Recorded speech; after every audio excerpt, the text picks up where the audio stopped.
Guys, this is Susana Bartolato Mix Vlog. Magluluto tayo ng ating ulam for today. So, lalagyan muna na. Mamarinate ko ito guys. O yung aking 2 slice salmon at saka isang pulahang isda. Akin lang siya i-grill sa kawali guys. Saglit lang guys at ilalagay natin ng asin. So, marinate natin sa salt na kaunti. Ayan. Salt muna guys. Salt. Baliktarin natin. Ayan, pulahang isda po yan. Oh. Tapos, yan, baliktarin natin.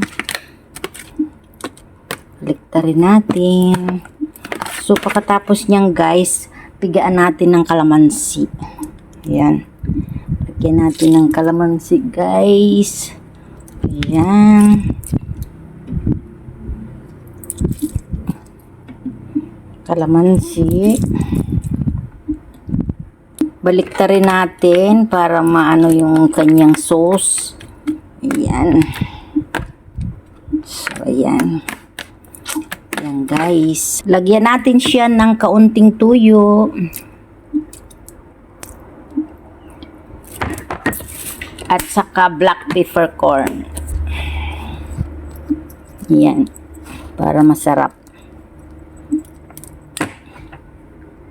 Tapos atin siya baliktarin para lagyan din natin ng black peppercorn dyan sa kabila.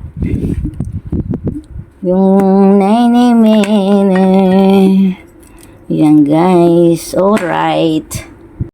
Fry my onions and garlic.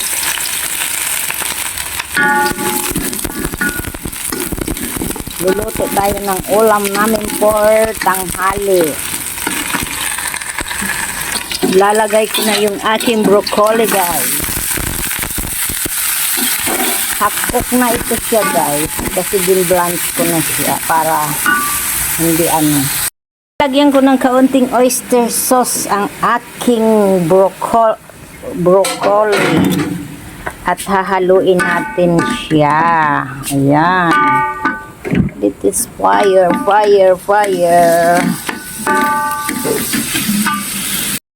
Yan, luto na guys ang ating broccoli. Yan, luto na ang broccoli natin guys. Next natin na magluluto lutuin guys ay mag-grill tayo ng salmon fish. Yan natin ng butter yung kawali guys. Let it melt.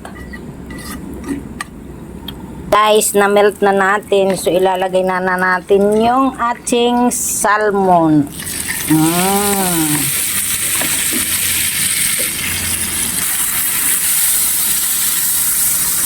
Tumakbo. Tapos itong isa pa. Yan, ipagitna natin para yung apoy ay madaling maluto sa kanya.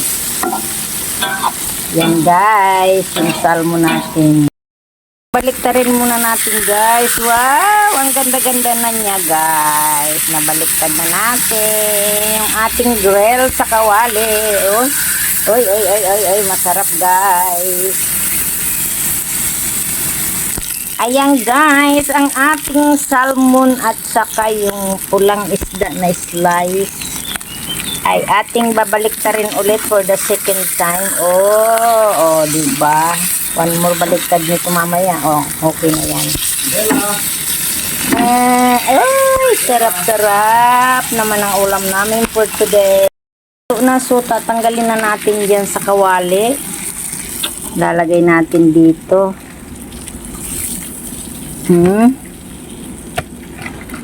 Tapos isa pa. Ayan guys. Grabe guys. Napaka-yummy guys. Yan na guys. Luto na ang ating grill na salmon sa kawali. Lutuin ay magprito tayo ng isda. Lalagyan natin ng taucho guys. Ng ating pritong isda. Ayan. Luluto ko po siya sa taucho. Luto na guys yung isa. So, ilagay ko sa tabi. Kaputol niya yung kanyang buntot.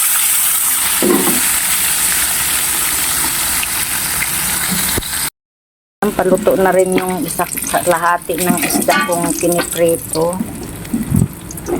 Sayang kasi isa-isa kong niluto kasi sayang yung mantika. After that, itatapon ko lang naman ulit. Binabasan ko lang yung konting mantika. Maghahan tayo ng garlic at sibuyas. Garlic at sibuyas. Lagyan natin ng kamatis. Halo-haloin.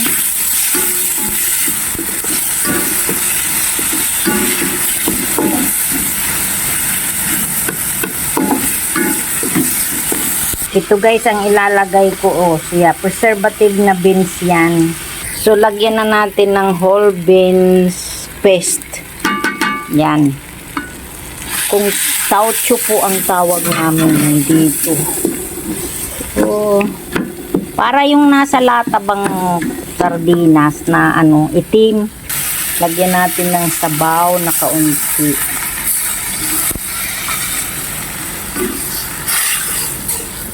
Haluin, halo-haluin. Pagkatapos guys, ilagay natin yung ating piniritong isda.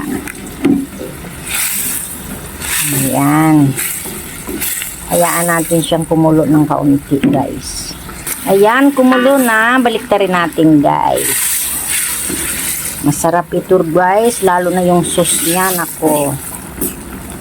Ulam na. Sa sauce pa lang, ulam na siya.